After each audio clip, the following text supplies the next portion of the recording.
Muling nagpalipad ng Islander aircraft ang Philippine Coast Guard ngayong araw. Kasunod ng itinuturing na pinakamalapit na paglalayag ng China Coast Guard sa kalupaan ng bansa kahapon. Ang PCG may hinala kung bakit daw tila pabalik-balik ang mga barko ng China sa ating exclusive economic zone.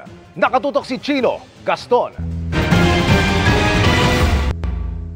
Sa layong 34 nautical miles, itinuturing na pinakamalapit na paglalayag sa kalupaan ng Pilipinas ang ginawa kahapon ng China Coast Guard vessels 3104 at 3301. Galing dagat na sakop ng Mindoro ang dalawang barko na ilang araw nang binubuntutan ng BRP Cabra at BRP Bagakay ng Philippine Coast Guard. You do not possess any legal authority to patrol within the Philippine Exclusive Economic Zone. Ang pagpapalipad ng Philippine Coast Guard ng kanilang Islander aircraft nitong weekend, inulit nito kanina para makuhanan ng litrato at video ang mga Chinese vessels. Sa ngayon, nasa 70 hanggang 75 nautical miles mula La Union ang mga barko ng China. Kung bakit tila pabalik-balik ang mga barko ng China sa parting ito ng Luzon, may hinala ang PCG. Yes, that was the closest that masasabi natin. No? Etong pagdikit niya ng 34 nautical miles yesterday ay continuous. No?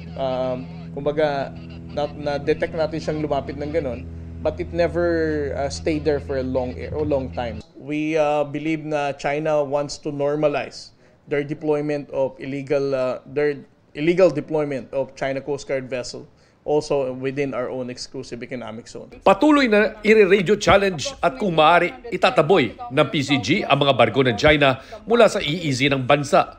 Gaya na lang sa tinaguriang Monster Ship 5901 ng China na mula 50 nautical miles ay naitaboy ng BRP Teresa Magbanwa 120 nautical miles mula sa coastline ng Zambales. For more than 30 days already, our Coast Guard vessels were able to push them away from our coastline. No?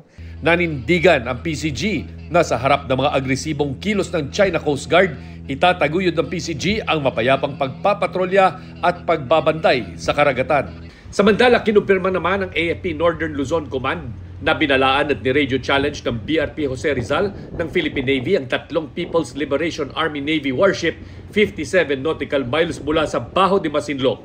Isa raw sa mga ni-radio challenge ng BRP Rizal ang isang guided missile Jiangkai 2 class frigate.